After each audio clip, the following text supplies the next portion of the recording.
It's almost as though capitalists have realized we've got to a point where either capitalism has got to change or humanity's got to change. And capitalism is saying, well, it's not going to be us.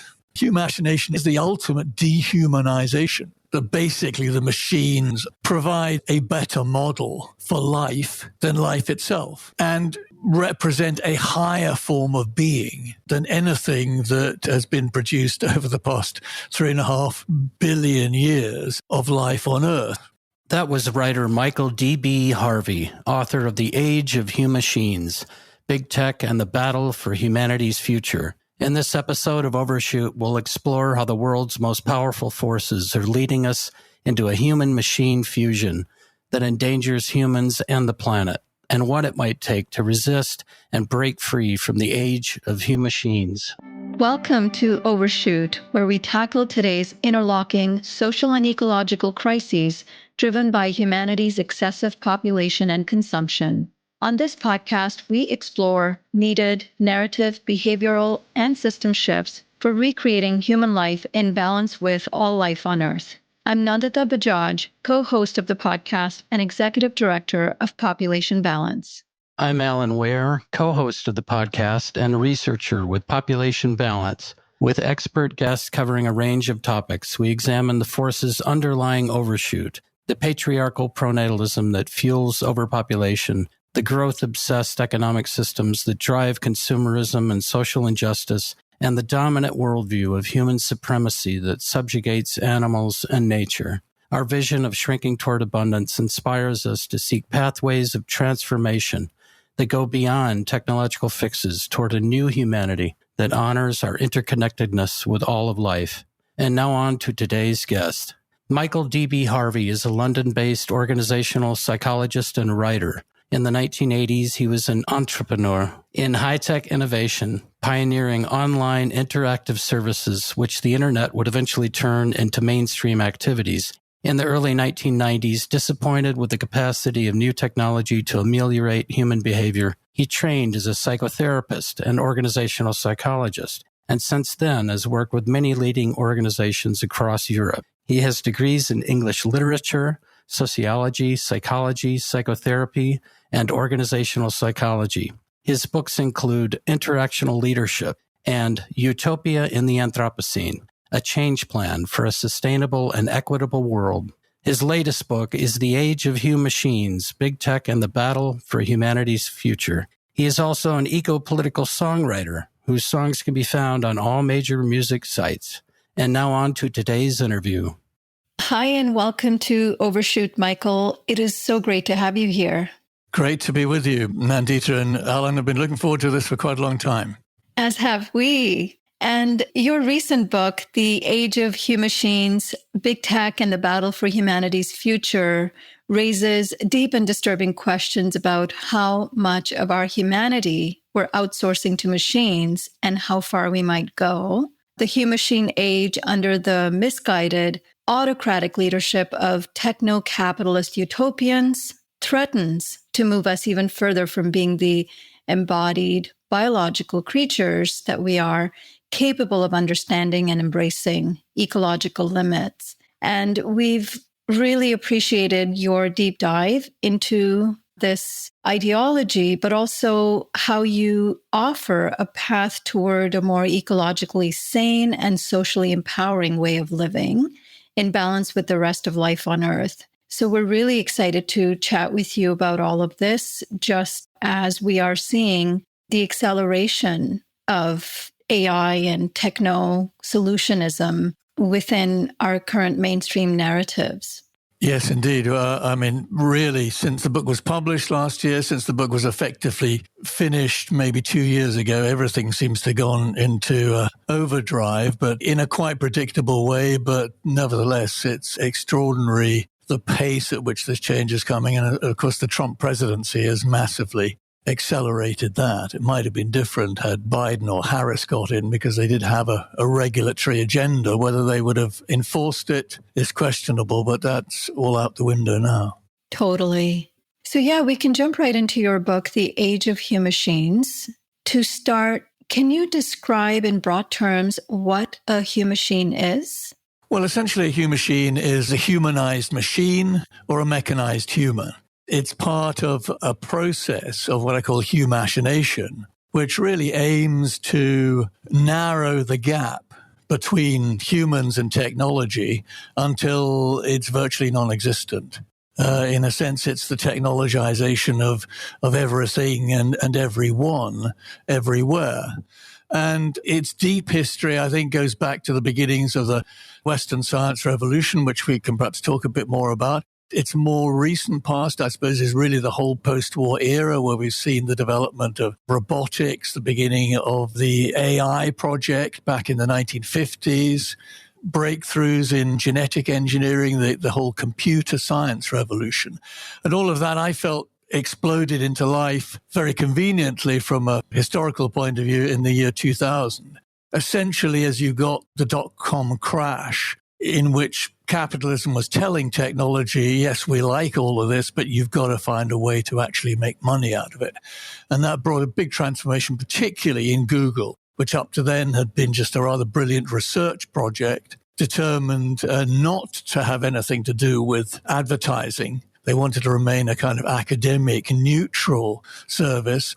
But when their investors threatened to pull out, they did a massive volte-face and suddenly cottoned on to the idea that they could actually reinvent advertising and make it a bigger and much more powerful and, of course, immensely more profitable thing than it had ever been before, certainly for technology companies. And in that way, in some ways, transform the prospects of capitalism to keep going a little longer.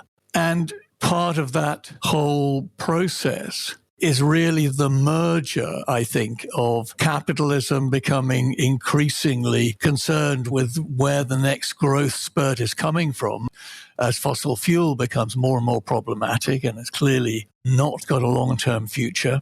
And the development of what I call ultrascience, but this merger between a science, particularly on the physics side, and bolstered and energized by computer science, which is worth remembering really only started to exist as a formal subject in the 1970s. It's now the academic discipline, which practically every major entrepreneur has now studied. And that in itself is quite interesting from a leadership perspective, how you have this extraordinary homogenous group, which is united by total belief in capitalism, by its belief in ultrascience, that science should be allowed to just go wherever it can without accepting any kind of limits whatsoever, and a vision which ultimately transcends any notion of what ourselves as biological creatures or nature in any kind of generally understood sense as something that we're all part of and we all have to kind of work with. This is the transcendence of biology by physics and the re-engineering of everything. And it is both, as I say, capitalist, it's economic, it's scientific, but it's also personal. It is a kind of personal vision that I think a lot of these people have. Obviously, kind of Musk, Bezos, you can see it. They're obsessed with science fiction. They've grown up with science fiction. Bezos himself has said he sees himself as a builder. He's just there putting the great ideas that science fiction writers have come up with into reality. He's a complete Star Trek freak, as is well known. I think he even paid to be in one of the films. And at the same time, they've grown up with computer science, computer games, computer code. They tend to be, prodigies. Zuckerberg was people whose worlds are transformed the moment they first hit that keyboard. Obsessed with computer games. Like Musk. Musk fancies himself as the best computer gamer in the world. And again, that's an extraordinary kind of imaginary. I'm not a great gamer, but to be in that world where kind of anything is possible and anything can be engineered. And again, it's a parallel universe which they are simply pursuing in the hope that somehow those parallel lines meet with the real world and there is no difference. So there's a lot going on in the whole Humachination project, which makes it extraordinarily powerful, extraordinarily difficult to oppose, very, very difficult to direct into better directions. But potentially it is the most extraordinary transformation in being human on planet Earth. So that's why I got interested in it. Thank you for that explanation. And as you've captured, at the very heart of this Humachine worldview is transcending biology and ecological limits and not seeing humans as these organic, meaning-making beings that are embedded within ecosystems and cultures, but basically as machines that are waiting to be optimized or transcended. And you started going into the concept of ultrascience, and you've looked at the combination of neo-mechanicalism as a form of science, and you call that ultrascience. Can you unpack these concepts a bit more and how they are related to one another?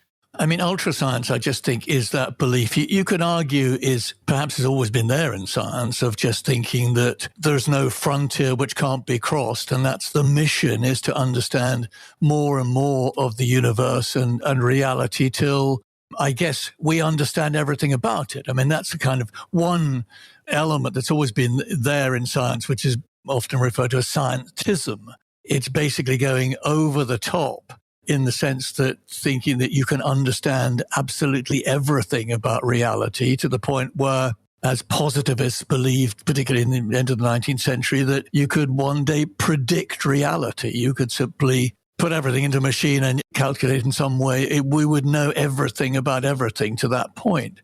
So, I mean, those are elements of it. But I think in some ways, as you say, the machine figures massively in all of this. And the beginnings of that is really the Western science revolution, the late 1500s, early 1600s.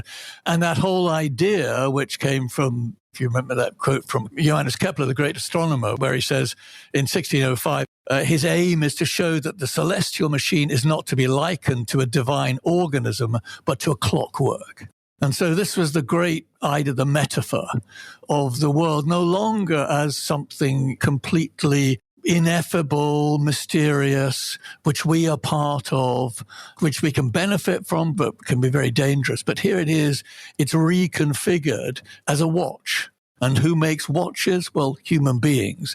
And so God also is transformed. And this is still an intensely religious age. God is transformed from someone or something just beyond all human comprehensive to a brilliant watchmaker, a very, very clever engineer. And so the idea kind of begins to form there, both in theory and in practice, particularly with Francis Bacon and the whole sort of empiricist science movement, which is explicitly placed now as mastering nature.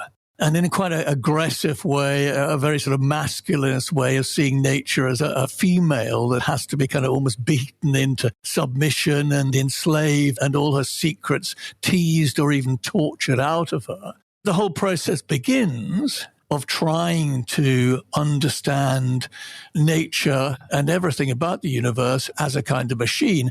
And of course, crucially, the human body and brain are then reconfigured.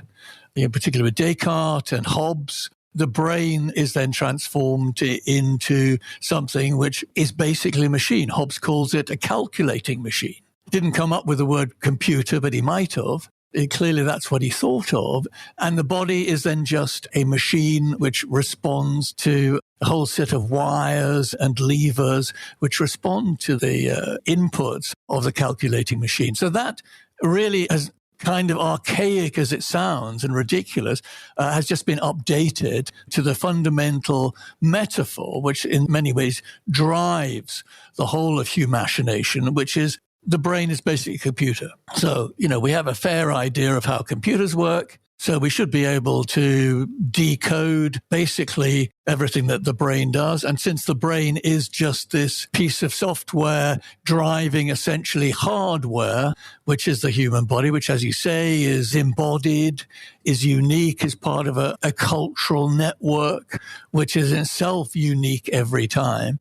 But instead of seeing consciousness as being embodied and the human body playing a huge and incredibly complex role in everything we do, including things that we think of like as thinking and reasoning and decision-making, it's just reduced to this incredibly simple but very compelling metaphor. Let's face it. How many people really want to go too deeply into neurology or anatomy? And So that's one of the metaphors which was there from the beginning and which has kind of driven on this vision of humachination. But it's also very much a kind of logical extension of the physicists' early desire and astronomers' desire to some extent to master the universe, to master nature. And it seems, that to some scientists, that's more and more impossible. And of course, the whole data breakthrough and the development of that, genetics, again, which lend themselves to some people to the idea of the human genome, it's just a machine, it's a piece of code. All we need to do is just decode it and recode it, and we can do what we like. And we don't have to bother with all that messy reproductive stuff and all of the lottery of, how your kids come out. Because again, another of the key elements in the Humachine vision is immortality, or is life extension, is fundamentally re-engineering the human body to such an extent that death becomes almost an option. Maybe something that can be postponed for hundreds of years or maybe done away with again. It's a vision I guess humans seem to have had for a long time, immortality. And generally it's kind of switched to the afterlife. It's perhaps an easier way of thinking about it. But it's another example, I think, of how humachinators are fundamentally anti-life, deeply reject the very premise of life, because there is no life without death. I mean, the two go together. They are fundamentally entwined. It's, like day and night. And everything we know about life is really premised on the idea that it changes, but it's not around for very long, even for human beings who have a reasonable longevity. And to say that you are determined, as many of these Humachine proponents are, to get rid of death, is an indication of that kind of scientific view. But yes, other aspects are really just to reject any kind of sense that there are planetary boundaries, that there are scientific laws which are in any way permanent. They're seen as being temporary, almost placeholders, which in one sense you might argue is okay. I mean, take, for example, the second law of thermodynamics. Entropy, the idea that, everything ultimately deteriorates both in terms of energy winds down with entropy and randomness and disorder ramps up. And that, of course, plays a fundamental role in ecological economics over the past 50 years or so, and I think in a lot of ecological environmental thinking. Someone like Ray Kurzweil, who's in many ways the sort of supreme philosopher of humachination, whose book The Singularity is Near came out in 2005. He just regards entropy as something that really can easily be dispensed with. And like other transhumanists, he favors extropy, which is basically getting bigger and bigger and bigger, and a kind of exponential law of everything, where, particularly as far as technology is concerned, which he sees as not only a scientific law, but a kind of economic law based on Moore's law of, just things get bigger and bigger and faster and faster. And of course, the pace of technology these days gives a certain amount of credence to that. But yes, this idea then that any kind of law, for Kurzweil, the speed of light is also just a rather temporary inhibition, which we'll soon overcome. The problem is in assuming that all of these laws are going to be broken, so you can already more or less get rid of them. You can leave them out of your thinking, which is essentially what ultrascientists do. So this sense of no-limit science, which is just going to go on getting bigger and bigger and more powerful until, yes, it reaches that point where we know everything about everything and then can do everything. And in that world, a kind of species of humans with computerized brains, or brains that are essentially computers or software programs uploaded into the cosmos, all of that kind of utopianism becomes easy stuff. And as you've noted, a lot of the humachinators of the modern tech elite have an abiding faith in both capitalism and technology that have rewarded them handsomely with money and social status and power. And they see as sort of linear progress model of human civilization, and they're on the cutting edge of leading humanity forward. And you've turned the most extreme Humachine proponents' version of capitalism as something called Onto-capitalism, and tricknology is a key form of marketing the techniques of this version of capitalism to the public. Could you give us an overview of your view of Onto-capitalism and the tricknology you see as being used to sell that Onto-capitalism? Yes, Onto-capitalism, ontos from the classical Greek for being. It's really just a type of capitalism, I think the ultimate type of capitalism, which has gone from transforming all human relationships, which of course earlier forms of industrial capitalism did in terms of mechanization of labor, the commodification of relationships, the commodification of nature and the environment, to essentially the transformation and commodification of everything, of being. So the aims are completely unlimited, really. It's almost as though capitalists have realized we've got to a point where either capitalism has got to change or humanity's got to change. There's come a crunch point. And capitalism's saying, well, it's not going to be us. We've made our choice there. If humans need to change to such a point where actually all labor is automated, which is fundamentally the goal. Elon Musk has said, Larry Page of Google has said, basically for them it's axiomatic. All jobs will be done by AI or robotics. And they're thinking in terms of not even decades, years almost. We have no idea really what that world looks like. But, that is one of the most fundamental transformations of what it is to be human. One thing we know about human beings is, yes, they're very good at making tools, but those tools are used in the very, very practical sense of earning a living, of societies are built in that way. If you were actually going to transform every single form of work, paid labor as it is at the moment, what does that do? It's almost impossible to comprehend. And of course, AI and robotics and all of these different types of humachine are not just interested in changing jobs, they're changing everything that we do. Every human activity, every form of creativity, every form of emotional relationship, every social relationship, every caring activity, every aspect of the body and the brain and so on. So that's why I use the word onto-capitalism to really suggest that that's something that in some ways is bigger even than Marx thought was possible. He saw the automation of labor, but he didn't see the automation of everything.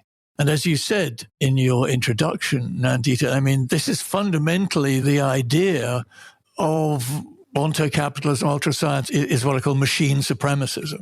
That basically the machine provides a better model for life than life itself because it's totally controllable and by whom starts to get rather complicated. But, that fundamental idea that machines represent a higher form of being than anything that has been produced over the past 3.5 billion years of life on Earth, and certainly over the past few million years of the development of the Homo genus, let alone just old Homo sapiens. So tricknology is really just a whole series of ways, I think, of marketing technology. Having been a technology entrepreneur myself back in the 1980s, I'm kind of familiar with some of the basic principles. The thing that interests me in a way about it is that unlike conventional advertising and marketing, where a lot of the stuff that you are trying to get across is fairly static, in the sense it's already developed. You've got your baked beans or your soap powder, and it is what it is. And in fact, if it's been around pretty well unchanged for a long time, that's probably an asset you want to get across. Whereas new technology is always in development. And what you are doing to some extent in selling it, and remember, you've got to sell it to investors before you ever get to sell it to consumers generally, is you're selling a vision of the future. You're asking people to come on board for something which is developing, which probably isn't very, very developed. And yes, there are all sorts of ways in which that's done.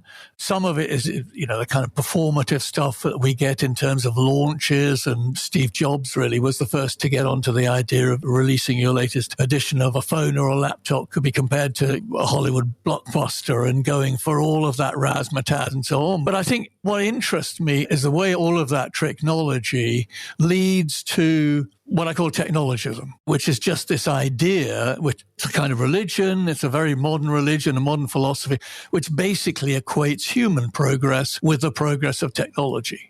And essentially, that's increasingly where we are. We're just thinking, well, we don't know what comes next, but it seems to be an improvement on what we had the last time. Do we really need a new iPhone? Probably not. And this is the whole kind of direction, I think, of the modern economy. No one actually knows how all of these things are supposed to work out. What happens when you get, mass automation of jobs? What happens if you continue with, robotization? A lot of these changes, there's attempts at regulation, but all that regulation is really doing is trying to catch up with what's already happened. But we buy into it. And in a sense, we're a bit like the poor kids in the Pied Piper of Hamelin narrative. There's something magical about tech, and we can't entirely deny that. But where we're going, who knows? No one ever found out what happened to those kids.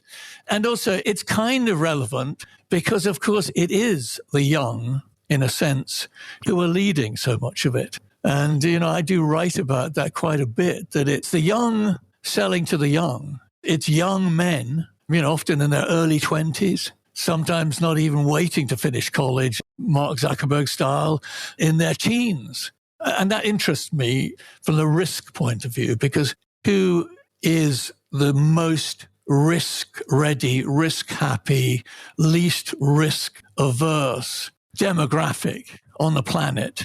It's young white men. Females tend to be more risk-averse than men. Whites tend to be more risk-tolerant than non-whites.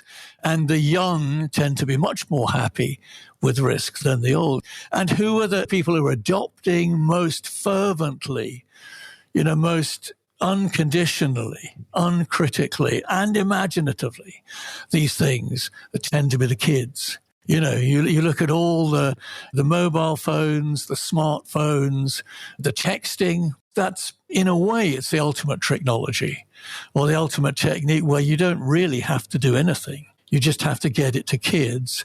And of course, all of these social media platforms are very much targeted at kids.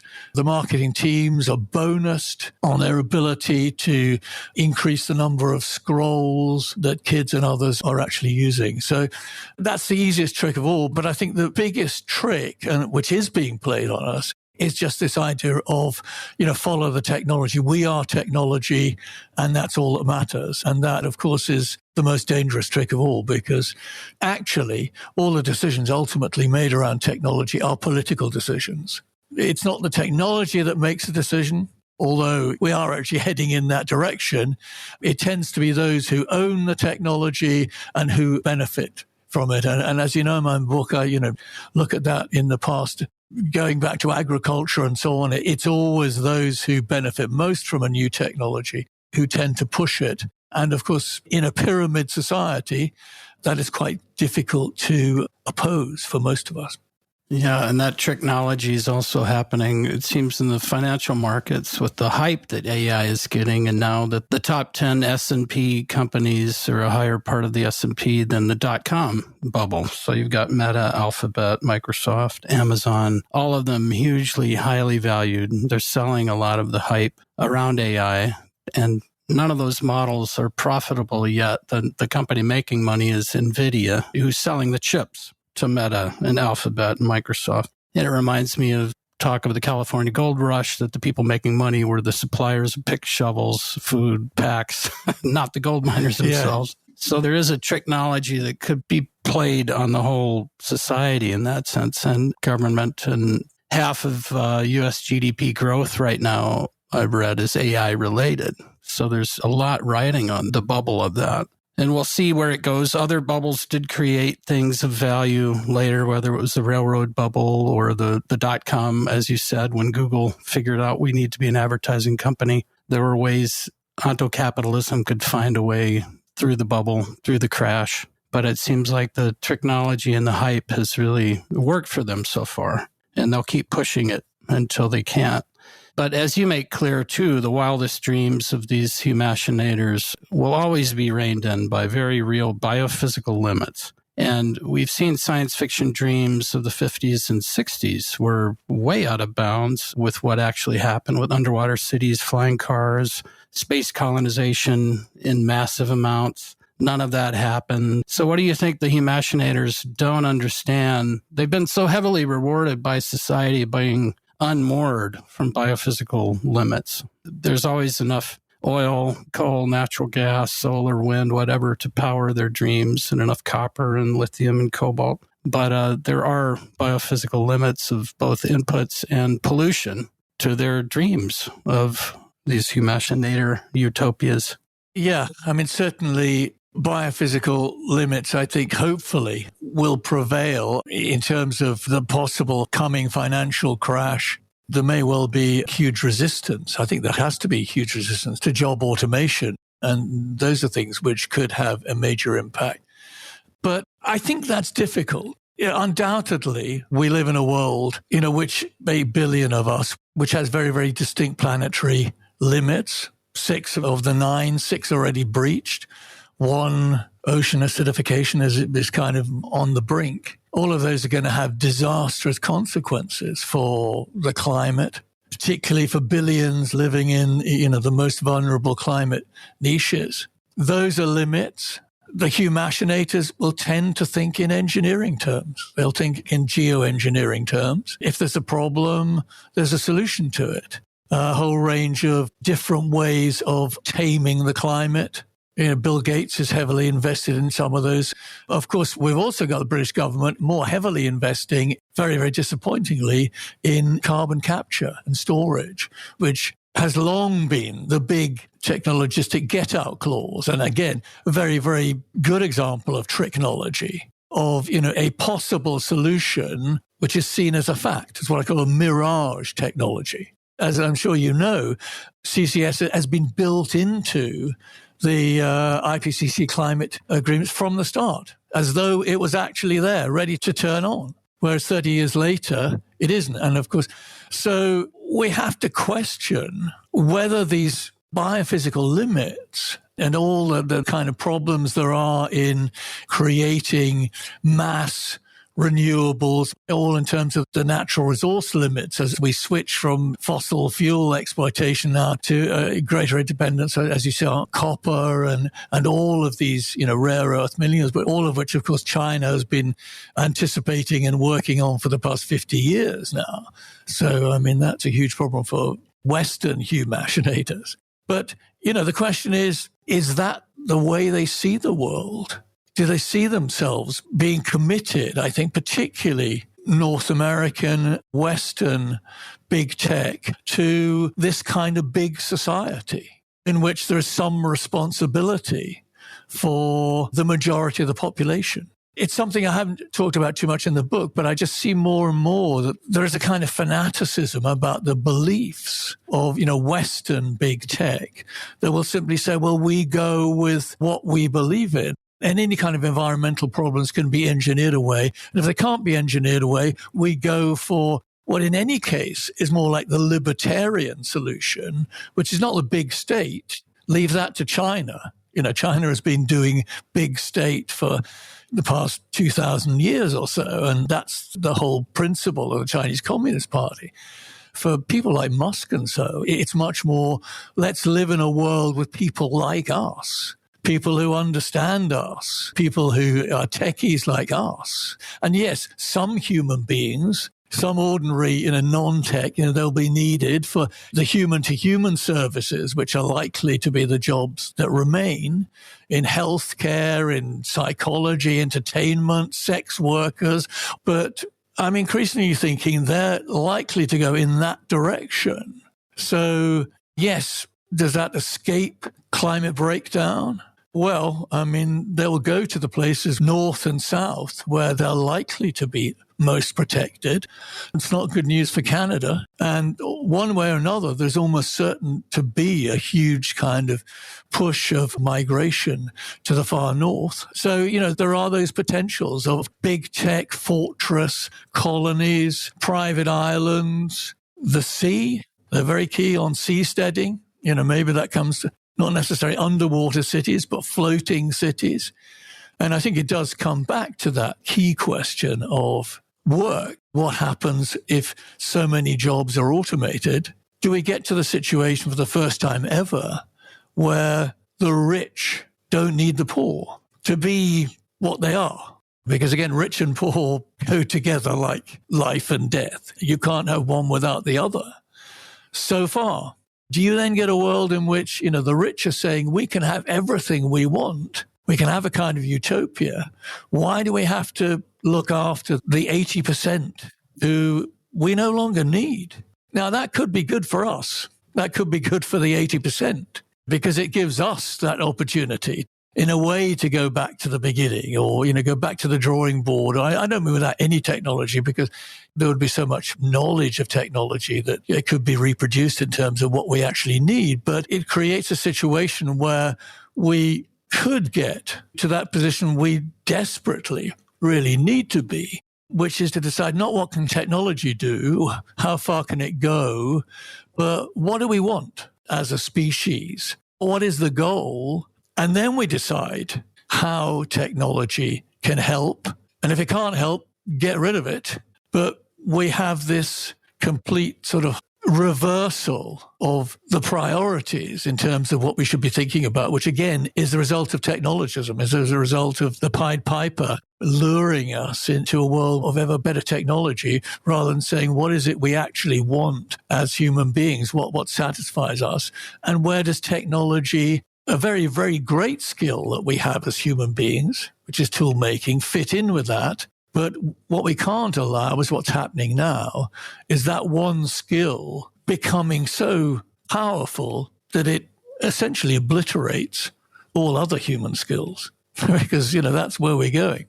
Yeah. And as you're saying, this kind of Western tech supremacy, a lot of these tech billionaires, as much as they may be limited by biophysical limits, in a way, they're able to disregard them because the costs of those limits are not being experienced directly by them. They're being experienced by the 80% at the bottom, especially, as you said, people in the climate niches where they're not going to be able to survive. The 1 to 2 billion that are expected to be displaced or perish this century, they are bearing the costs. And for these tech billionaires, that's just a small collateral to continuing on their mission to, re-engineer humanity. I mean, the non-humans don't even get a nod in their world, but the humans are kind of still seen as disposable humans. For them, what you're saying, this project of turning humans into humachines is a much bigger project than the mere billions that are going to die today. So the biophysical limits, at some point, it's going to come for them, but there's going to be a lot of destruction and annihilation, of life on Earth before they see that. And you started talking, about these different types of humachination with the emotional relief and with psychological and with roboticization of humans. You've identified 5 types of humachination in the book. Could you give us a brief overview of each of these? And, we'll go deeper into some of those categories. I've really just tried to capture some of the dynamics, I think, of what's going on. So first type of humachine, I guess the best known really is cognitive humachines. So yes, anything that attempts to replicate human decision-making, other basic functions like reading, speaking, translating. I mean, all of these areas which generative AI is now working on pretty quickly, but we've seen a development of a lot of these areas for quite a long time now. And of course, the big one, which we haven't talked about yet, is AGI, which is artificial general intelligence, which is the original goal of the AI project, which is super intelligence, which essentially links all of these different types of intelligence which we already have. And that is enabled to do what the human brain is very good at. These kind of parallel processes, making connections, linking. At the moment, we have, super intelligent chess program that can beat the best in the world, but you or I could beat it hollow at checkers because it doesn't have a clue. Try and have a conversation with the weather and you're not going to get anywhere with that. So the idea of superintelligence is in itself a crazy idea. It's the maddest idea, really, that humans have ever had, is to create something that's more intelligent than the combined capacity of all human thinking. And what exactly that looks like, nobody knows. By definition, we can't tell. Even if it was only, twice as intelligent as us, we would be struggling. If it's 100 times, 1,000 times, 1,000,000 times more intelligent, we would have absolutely no idea of understanding what this is, where it's going. Even if it explained things to us, we wouldn't have a clue. And it's a kind of recklessness. It goes back to what you're saying, really, about a complete disregard for limits of any kind, a complete dismissal of anything really to do with being human, and certainly to any sense that limits are actually something positive if you treat them in the right way. Something, of course, the ancient Greeks understood, the whole notion of Icarus, going too close to the sun, the whole idea of hubris, where you become too big for your boots and you pay the price for that. And I think, everything we've been indicating here is suggesting that we're on the way to that. But, at the same time, we can't necessarily rely on it, that it's going to work out well for everybody. So AGI being just the maddest idea, and an idea I think we need to really oppose. So that's one big crazy idea of what happens when you replace everything that humans do in terms of everything we can think about. A second is emotional humachines, which claim to understand our emotions, largely by tracking various biomedical indicators, stress levels, but also by scanning eye movements, other kind of tells, body language which we have. But that seems to be particularly effective, that it can do probably more than most humans can actually do in terms of detecting these tiny little movements. So the idea then is to be able to manipulate. Machines don't have emotions. If you were going to start introducing emotions into machines, then you really do have something quite weird. That's another dimension. I guess you really are creating another species. As it is, people think that robots could be another species and it should have the same kind of rights as human beings. But essentially, these are incredibly powerful manipulative tools used to sell more to us, to tell what we're thinking. There are truth-detecting apps which now claim to be able to, certainly better than lie detectors, which are not particularly good. They're increasingly being used by the police, by border controls, and so on. And they become, like all of these applications, even if they're only, 70, 80% accurate, they become objective. They become seen as the complete way of telling the truth, because nobody can really understands how they work anyway. So it's not as though you can inquire. And that's one of the really awful things that I think the kind of skills that we're going to lose is even the ability to tell, is your kid telling the truth? As a parent, I'd say quite a lot of the time, probably not. But is your lover telling you the truth? Is your friend telling the truth? I mean, I think quite quickly we'll get to an app and see, we'll just put it through the test and there you go. And that leads on to the third type of humachine, which is a relational humachine, which is, could be an app, could be digital, it could be robotic, where these machines try to take over from, basically every human relation that you can think of, from, caring relations, looking after the sick, looking after the young, parenting, your ideal girlfriend, your ideal boyfriend. Online counseling is another one. Again, this is just software doing the work. Up to a point, you might say there are certain things that can be useful about it, but it becomes very, very problematic once you start relying on these things, and particularly these kind of boyfriend, girlfriend, AI assistant who is also your best friend, your advisor, your counselor, even your lover, because they're developed in such a way that they're incredibly flattering. You are the only person, you are a kind of god. So you possibly turn to your AI because you're not really able to understand two-way give and take reciprocal relationships. And then you find comfort in an AI which always says you're right, which always builds you up. And they're kind of marketed as enabling you to grow relationships. So in fact, it's going to make you even worse in terms of your expectations of human beings. So again, it's another sense in which these humachines are degrading human skills so that things that we absolutely take for granted as human beings, just we don't even think about them as skills or gifts or aptitude. I mean, we notice when they're absent, people who are, lack any kind of emotional intelligence or, can't read other people's emotions or whatever we know. But on the whole, fairly rightly, I suppose, take it as a norm that people do have those skills. But all of those kind of relationships are basically up for grabs. They're in the sights of the AI and robot developers. The fourth jump in terms of the humachines is almost the biggest, and that's to the mechanized human, which I've already kind of hinted at. And that's the idea that ultimately you can replace the human brain if it's only a computer. You can find ways in which you can introduce electrodes, basically computerized systems, into the brain so that you can actually link up then with the outside world. That's already being done. That's a big project which Elon Musk and others are pursuing.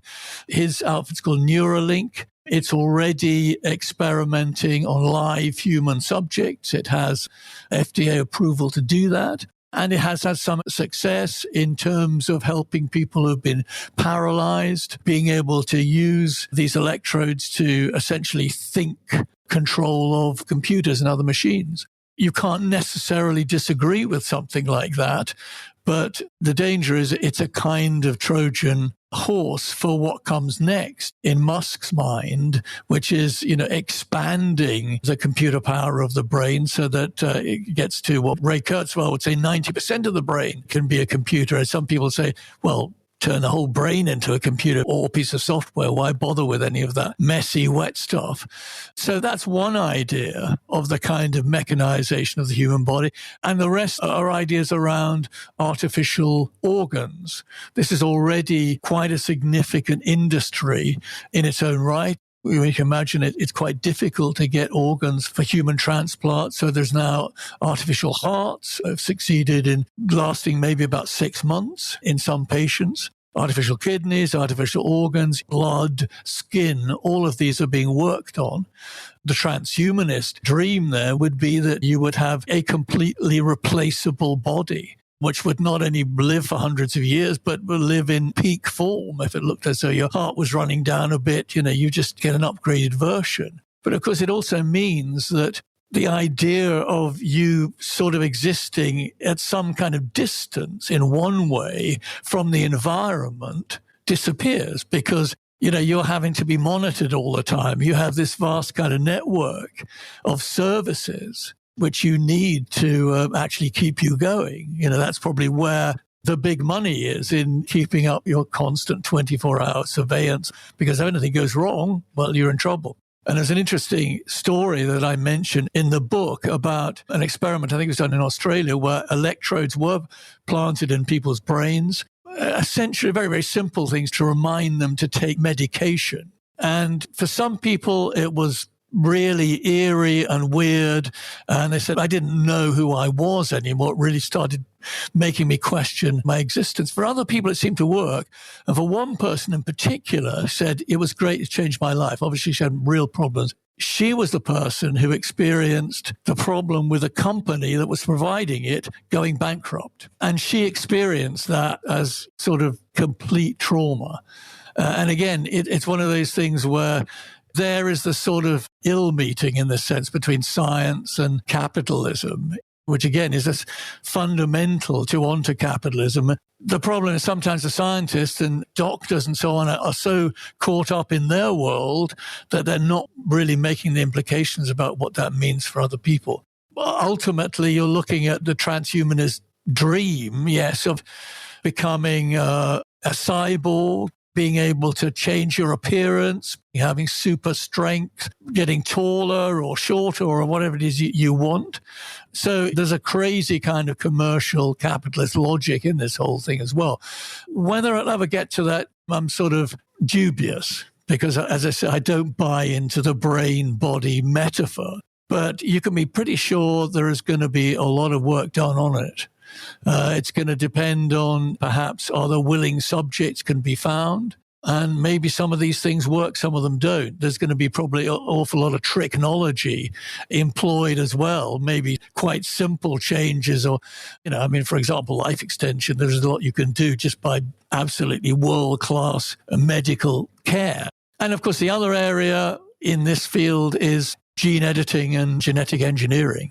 Again, the argument here, and it comes from some scientists, is why would you not try to improve the life chances of your children, make them more intelligent if you could, make them more beautiful or more extrovert or whatever personality characteristics you want? And the argument, there are lots of arguments. Of course, we would say, well, once you start changing even one gene, what happens to everyone else? And these are then passed down the generations potentially. But the problems are legion. But the counter argument is, well, if you're going to send your children to a private school or pay, a fortune for private college education, all of those things, you're trying to improve the 50% of personality, which is probably environmentally weighted. Why can't you improve the other 50%, which is genetic? Obviously varies from person to person. But so, that's the capitalist argument. And as a capitalist proposition, it's hard to defeat. And of course, human cloning is the ultimate one there.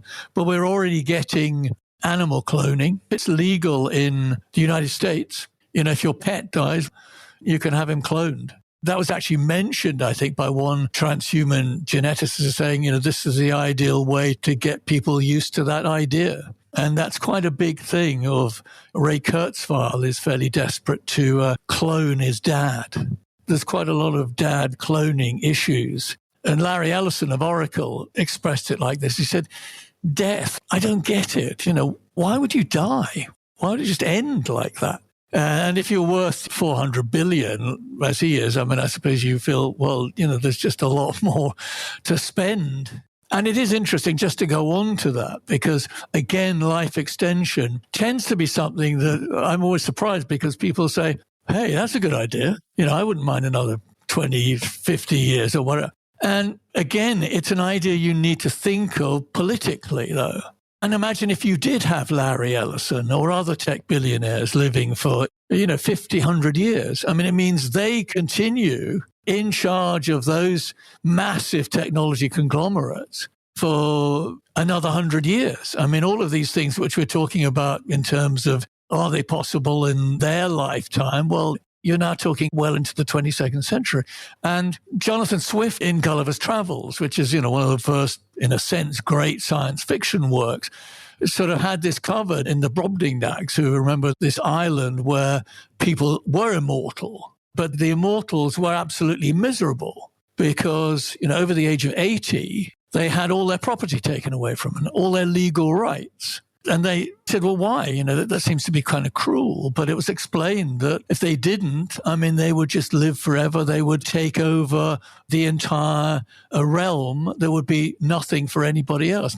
And that's, again, the way we have to think in holistic terms, in social terms, in political terms, in a way that Jonathan Swift, who was actually quite conservative, but he thought in terms of the whole society, which big techers really do not.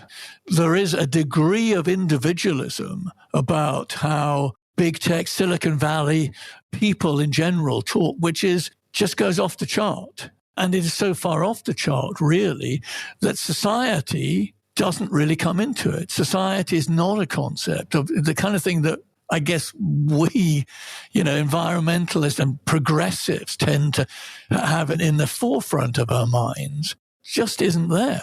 Yes, it's a very American trait, but it's been taken to absolute extremes. So that Silicon Valley kind of unofficial philosopher queen of Silicon Valley is Ayn Rand, the author of The Virtues of Selfishness and other works, which basically say there's no such thing as the public. There's no such thing as collective achievement. All achievement is individual achievement. So yes, that kind of is a very long-winded way of explaining what the mechanized human could bring us to. The fifth Humachine is really all of that put together, but it is essentially a world in which, you have a proliferation of cognitive humachines, emotional, relational, mechanized humans, all in this kind of acting, intersecting environment. And it's almost impossible to really think of what that would be like. But I suppose in the book, I try and see it as a kind of sequence of events or locations going from your smart home, where everything is kind of roboticized, where every surface is a screen which you can watch, but which also watches you, which is sense your moods, your emotions, perhaps changes color or music changes or other things happen as a result to what you're saying or what you're thinking, what you're feeling, trying to help you get through a difficult day, doing the cooking for you. And maybe it's not humanoid robots, it's the robotic kitchen, which is set up. It's the robot fridge, which is telling Amazon, whoever it is, to deliver, whatever you need and so on. I don't know exactly what it is you're going to be doing, probably just gaming. Because we're going to see the world of gaming and virtual reality, augmented reality, getting so intense, so impressive with all this haptic stuff as well, so that you actually feel it and it feels you, and you're going along and whatever it is on a space rocket, and you can actually feel it. Your body is going through. And you might think, well, what's the point of actually living outside that world? And anyway, what is there to do outside that world? So that's also a perfect manipulation chamber.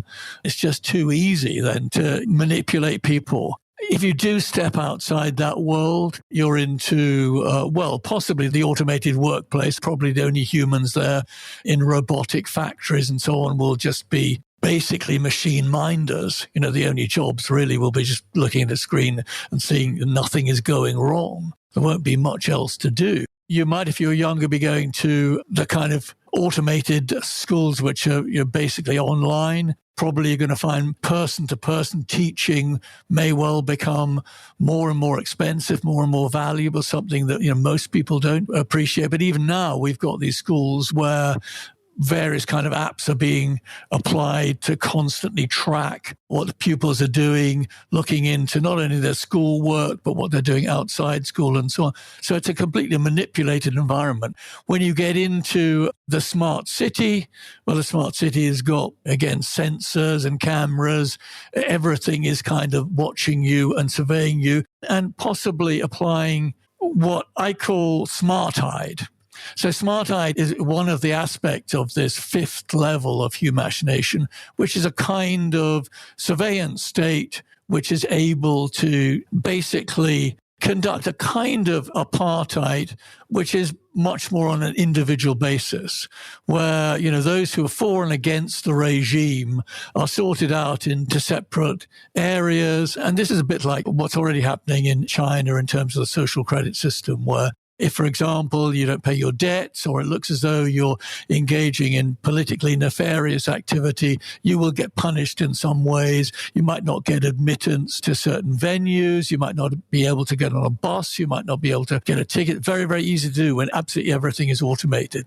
And you can see that being expanded so that a complete kind of obedience to the regime will be demanded. And anything that looks like rebelliousness will then be punished. Forget about the separate apartheid benches which existed in South Africa. If you do anything wrong, you won't be able to get into the park. You won't be able to get into that part of town. You won't be able to move outside your home. And things like that were happening during COVID, particularly in China, where cameras were being put outside people's homes. And so that's one form of what that totally surveyed, automated environment might look like. And it's frankly not very good news. But for the elite who are experiencing some sort of techno-utopia, well, it could be much more pleasurable. And again, I suppose if you're only interested in perhaps yourself, kind of hedonistic activities, in you're guaranteed some sort of level of sustenance,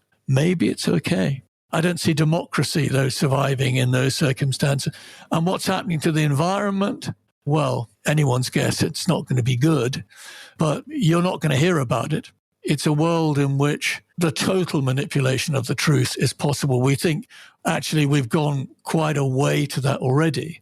And if you think, Nandita, you're talking about, well, what's going to happen when billions of people find themselves in unlivable parts of the world? And, the prospect of climate genocide of one form or another comes onto the agenda. And, unfortunately, what's happened in Palestine is a pretty good indication. You think, well, how could genocide of any kind happen in, the full light of day with people watching it 24/7? And we have our answer.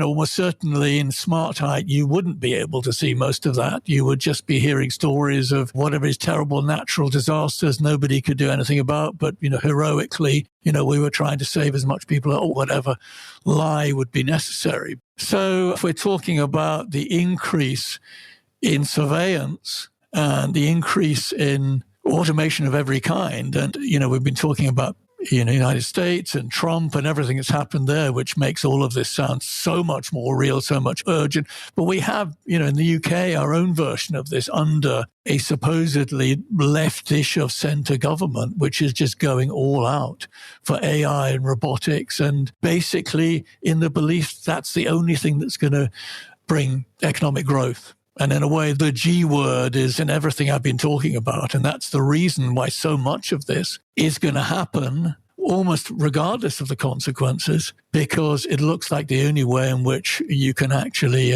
create economic growth. And if we don't have economic growth, well, what do we have? We don't have capitalism. And then we're going to have to look at post-capitalism, post-growth. Then we get on to the interesting and good subjects. But capitalism, as I suggested earlier, will do everything it possibly can to prevent that happening and from preventing people from even thinking about the possibility. You've kind of referred to some of the political and social consequences as so much political and economic power is contained within very few companies and increasingly fewer people as inequality is rising. What are we losing as citizens in general, do you think, in this humachine world? I'm tempted to say kind of everything that is good about being human except our ability to make tools. Well, I think the danger fundamentally is that all our choices are being taken away from us. They are being made by, as you say, a smaller and smaller elite. We are looking at vast amounts of wealth and power. And you've got to remember, these are not just capitalists. They are investors. They are hands-on entrepreneurs, actually running their companies, making day-to-day decisions, and running these vast technology conglomerates. We tend to think we kind of know them, or, Microsoft, that's just PowerPoint or whatever, or, Meta's just Facebook, Google's just search. But, these are hundreds of different companies doing all sorts of things. And you have one person generally who's making a lot of those decisions. So the inequality factor just goes back to what I was saying about how seriously you have to take this kind of humachine vision when it's held by some of the most powerful people really who have ever existed. Because, there's always been a bit of a distribution of power. You have tend to be concentration around military, but, there were political leaders who had power in their own right. And that still exists, but really increasingly only in dictatorships. And the dictators tend to be going along, at least for the time being, with big tech. But what are we losing out? We're losing the ability to choose, because it is big tech who are making those choices and essentially imposing them on politicians, who I think on the whole have very, very little idea of what this technology involves. So that's the problem. I think the problem is our politicians are not thinking about it.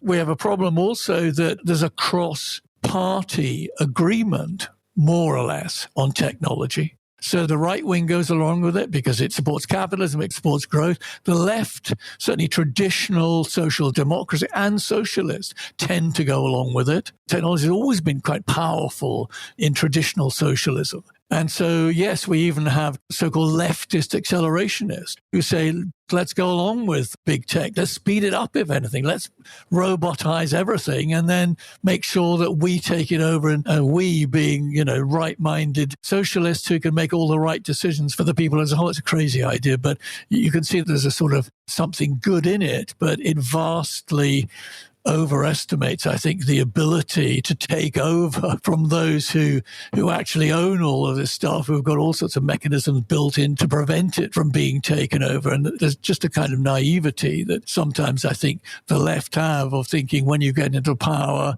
it's all going to look different and it's going to be so easy to run things. And actually, turns out it's sometimes more complex. I've been trying to get the Green Party in this country to think a bit more seriously about it, but probably without success. I think there's still an element of some good regulation is all that we need to turn what could possibly be a bad into a good. And I think that's too much of the way in which AI in particular is presented as something that could be fantastic in terms of transforming things for the better, but we've just got to watch out for some of the more negative things.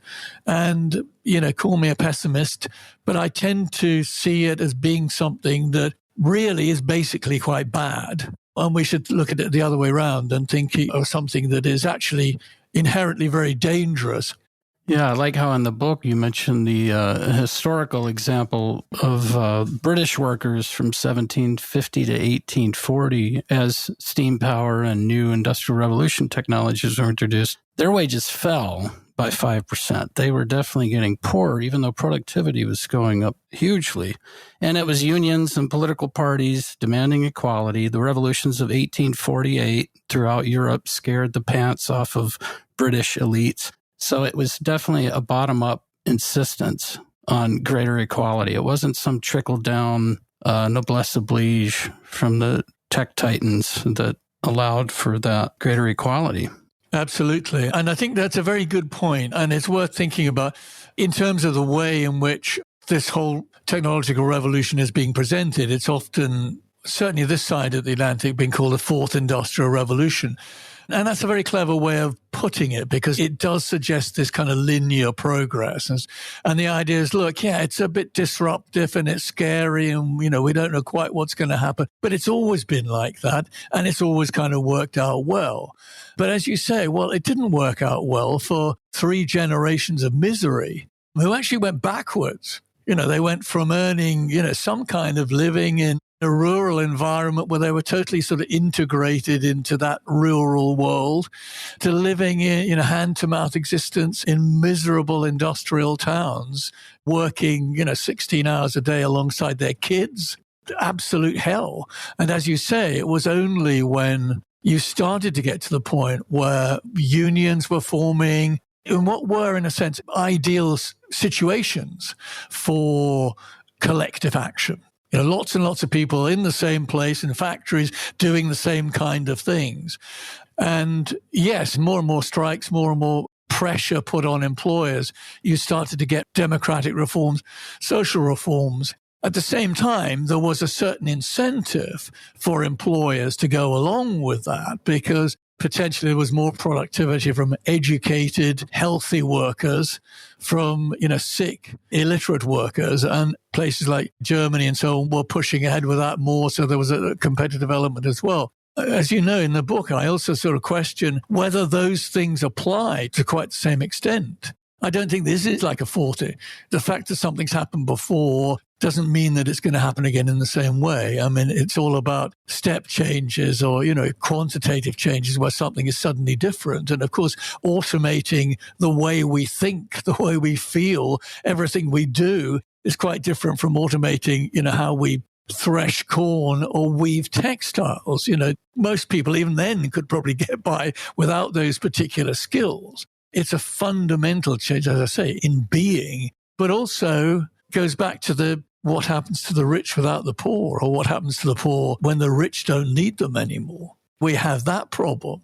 But I certainly think the sooner that people get their heads around seriously that the idea is to automate virtually every job in virtually every area, then we are going to get, I think, some resistance. And it's precisely those arguments to say, look, the only thing that's really going to bring about progress here is the majority asserting their rights. And certainly rejecting any notion that either you just follow the technology and it automatically leads to something good, or thinking, yes, this is just another industrial revolution and they always turn out right in the end. Because this one is just unlike anything that we've been through before. It's just completely unlike it. You know, you've talked so much about this Humachine utopia for these tech elites. Most of your book, you kind of lay the groundwork for what to them is a utopia is really a nightmare for the rest of us. And the worst case scenarios you talk about towards the end of the book is this techno-dystopia when it collides with planetary breakdown, with automated surveillance states using violence and Humachine corporations, they continue to act unchecked. And there are two value systems that you talk about, one that underpins capitalism and another that supports ecological democracy. What are these value systems and how do they shape the kind of world we're building, both socially and psychologically? Okay, well, let me just say, I came to this idea of a set of values underlying capitalism and an oppositional set of values underlying ecological democracy, largely in my previous book, which is called Utopia in the Anthropocene, which is like a 12-step change plan for an equitable and sustainable world. And the first step was actually to set a new series of goals, because I think the problem at the moment is, in a sense, we are following the goals of capitalism, which is, it's in the name. It's whatever is good for capital. And in a sense, I mean, we shouldn't be surprised if profit is constantly put above people and planet when that's the world system. That's what it's there to do, is to create never-ending economic growth on a finite planet, because that's what capital requires. And that, of course, is what's pushing the Humachine revolution. So I just came up with a set of alternative goals, which I call SOUP, sustainable, equitable, well-being planet-wide. And I sort of constructed a model just around that. But I think it's very important to have some kind of counter-intentionality. Because one of the great problems I feel is that big tech knows what it's doing. It has a very, very clear idea of where it's going, what it's prepared to do to get there. It even knows who we are. It knows who the enemy is. It explicitly defines things like degrowth and sustainability as obstacles to growth that need to be removed. But I don't think we have the same kind of sense of what our goals are and where we need to be going. And SOUP is fairly basic. I think there's no planet for 8 to 10 billion of us without sustainability. There's no sustainability without much, much greater equitability, where there's something in it for all of us. And we get rid of this pyramid hierarchical system, which we've had since the beginning of city-state civilization, and which is now in its potentially its steepest form ever, perhaps even more than in the time of the pharaohs when the actual pyramids started emerging. And we need to focus on an economics and the whole way of thinking about society, which is based on well-being and the well-being of humans and the environment rather than the well-being of capital. And that needs to be planet-wide. Again, we sort of take it for granted, you know, how much of everything that is done politically is done on the basis of, you know, what is good for the global north. It's got a Western-centric way of thinking about most mainstream politics and economics, which totally disregards the global majority. And I think also planet-wide is a way of focusing on that holistic systems-wide way of thinking, which is just completely ignored by highly reductionist, partialist thinking, which is constantly reducing something to whatever is smallest and easiest to handle. So once you have the goals, and this is kind of basic organizational development from my past working in that, you want to think of a certain behavior, a certain set of behaviors which characterize the old system and that you want to actually encourage in the new way of doing things. So the old system, the existing system of capitalism, and to some extent, you know, all hierarchical pyramid-based civilization is based on what I call cement with an I. So that stands for competitiveness, individualism, materialism, elitism, nationalism, and technologism. So technologism, we've already talked about quite a bit.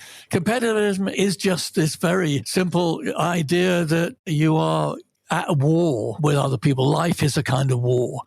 We can all be competitive. This is a trait that we already have. And even the most cooperative person has elements of competitiveness, and this can be brought out. But we have a system which is fundamentally geared around competition, competing with others, competing at work to get work, competing when you're in work, going to being educated to some extent as a competitive process to get the job.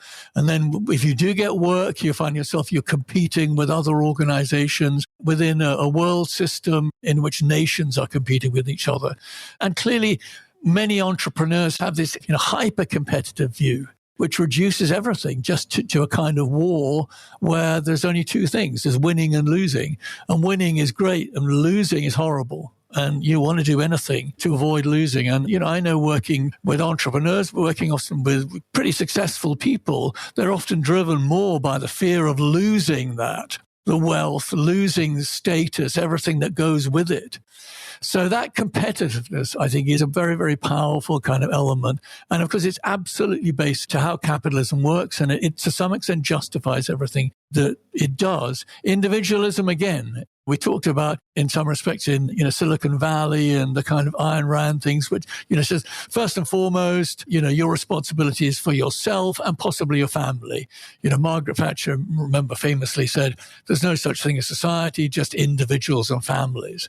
That society doesn't matter; it's just you up against everyone else, and you've just got to keep battling and fighting and developing yourself, but developing yourself not necessarily for what is good for society, but particularly for yourself. At the same time, you have an individualistic system that says, yes, that those people who are talented and brilliant and serve society, it's the entrepreneurs who are the wealth providers, the job givers.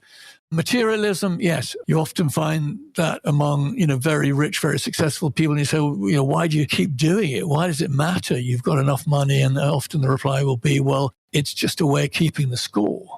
And they certainly don't like the idea when someone seems to be scoring more than themselves. So again, it's a kind of powerful dynamic. And we do live in this kind of intensive consumer society where materialism becomes, as other values kind of disappear, the only thing that really matters.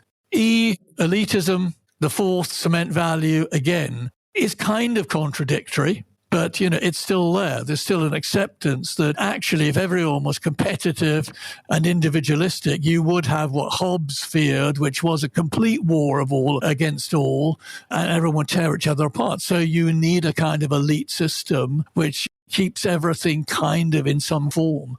And as I say, we've inherited that really from the earliest days of city-state civilization, when the much more egalitarian and indeed ecologically connected ways in which hunter-gatherers and even early agricultural societies based themselves. That kind of world, or what I call an eco-equal world, which is, how actually Homo sapiens has lived for the vast majority of our history, was gradually replaced as agriculture came into the picture, and it was then possible for a very small elite to be able to own the means of food production and with that, all real sources of power. So elitism is still there, and in fact is there more powerfully than ever. And then we have nationalism, quite a recent invention, really only came into existence essentially in the 19th century, and it's partially related to capitalism and the sort of more developed stages of imperialism, where you define yourself in terms of your nation. Particularly over the past, 5-10 years, we've had an upsurge of nationalism as a kind of anti-migrant, right-wing ploy to fix people into their existing conditions even more firmly. And again, cement is meant to imply a way of making things rigid, making it difficult to see an alternative to capitalism, paralyzing people within the status quo. And technologism, as we've seen, is kind of the way that that's all put together as some kind of future, which is going to lead us to something better, just as long as we allow technology to dominate. And that technology implies mastery of nature. It implies the superiority of, human-made artifacts and machines and systems over natural ecosystems and nature general in the way that I suggest it goes back to the science revolution. So what's the alternative? Candid, which is cooperative, it's altruistic, it's non-materialist, it's democratic, it's internationalist, and it's deferential to nature. In that sense, it's ecologism. And this, I think, is the system of values that we need to actually bring about some kind of soups world, a sustainable, equitable world based on well-being planet-wide.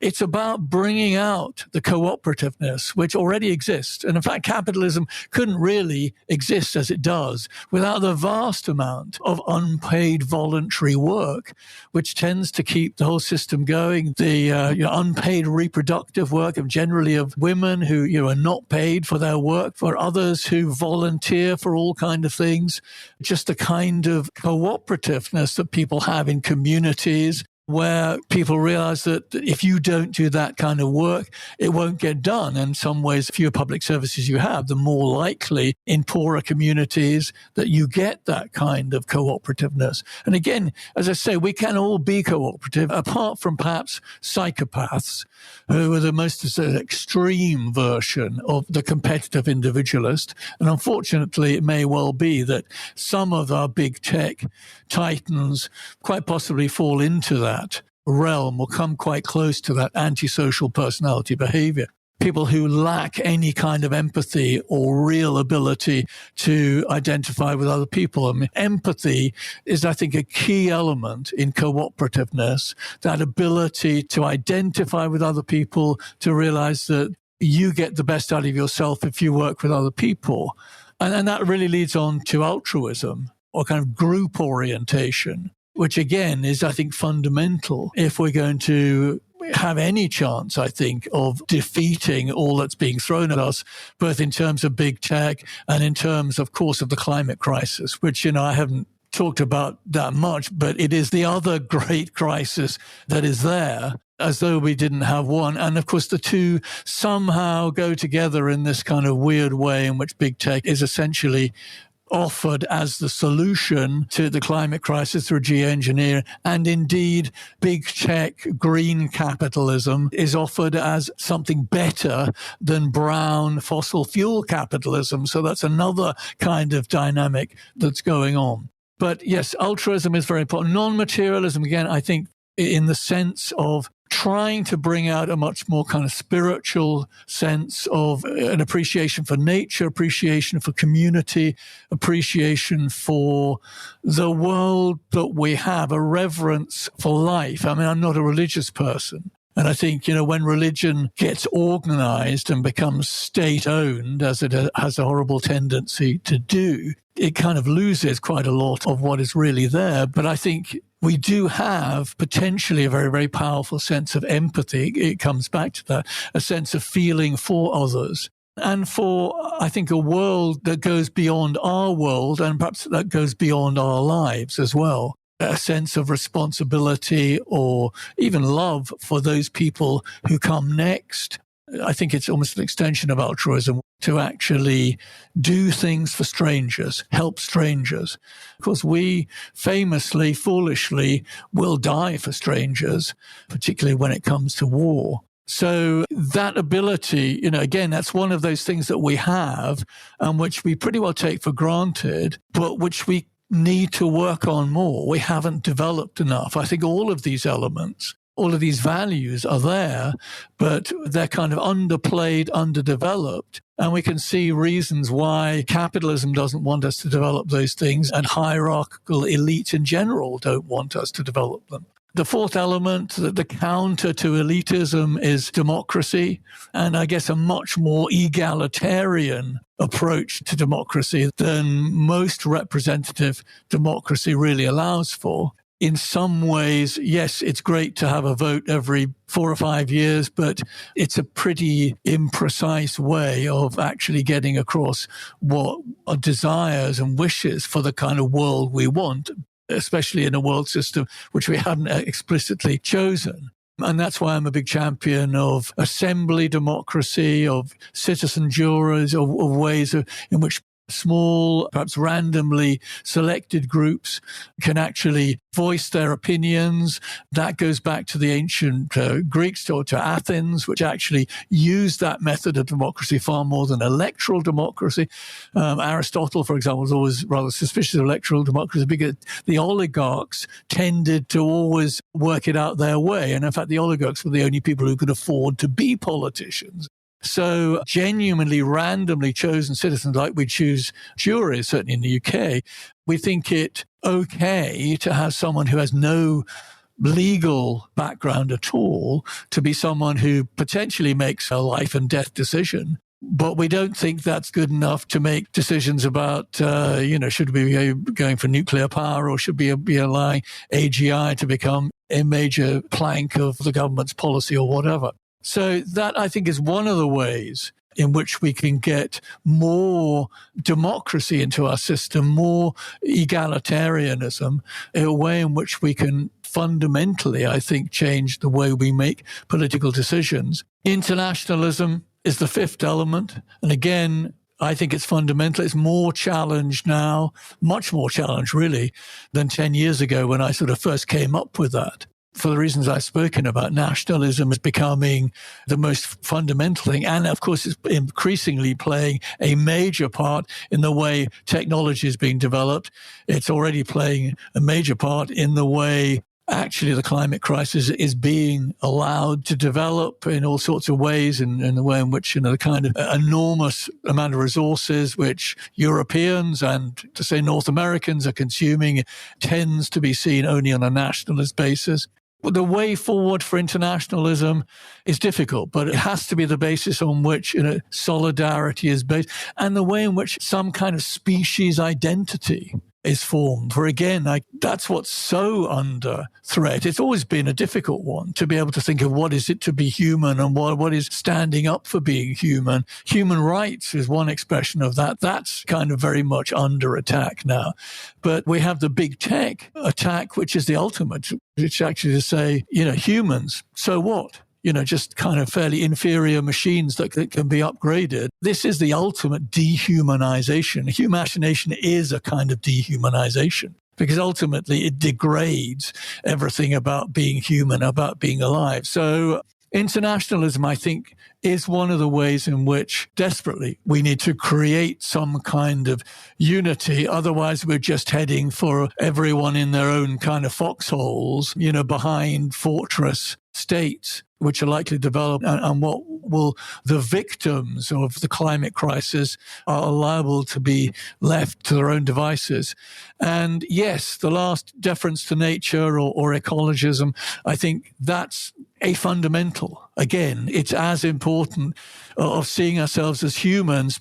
It means seeing us as biological entities and respecting that. Can we see ourselves as being rooted in nature, and nature which is not just some kind of mechanical system, but that is itself a kind of choice-seeking, self-creating process, as biological phenomenologists see it, this kind of integrated biological way of opposing the mechanistic system, which I think is very, very fundamental, which sees the cell not just as some kind of component as a system, but something that is a network in itself, and that to some extent, even at a very basic level, is kind of making choices. And it's, can we rediscover that as a value that expresses itself in all sorts of ways, as something that can then take us forward to a very, very different self-directed future, which is better for all of us and for all life forms. That's a really, really nice, incredibly broad picture of both the dystopian vision of these tech elites that you've laid out, and then also the alternative kind of life-affirming possibility that we can reclaim as difficult as that project seems to be at this time in human history. Thank you so much, Michael. Yes, thank you, Michael. It's been a pleasure, Nandita. And Alan, great talking to you. That's all for this edition of Overshoot. Visit populationbalance.org to learn more. To share feedback or guest recommendations, write to us using the contact form on our site or by emailing us at podcast@populationbalance.org. If you enjoyed this podcast, please rate us on your favorite podcast platform and share it widely. We couldn't do this work without the support of listeners like you, and hope that you'll consider a one-time or a recurring donation. Until next time, I'm Nandita Bajaj, thanking you for your interest in our work and for helping to advance our vision of shrinking toward abundance.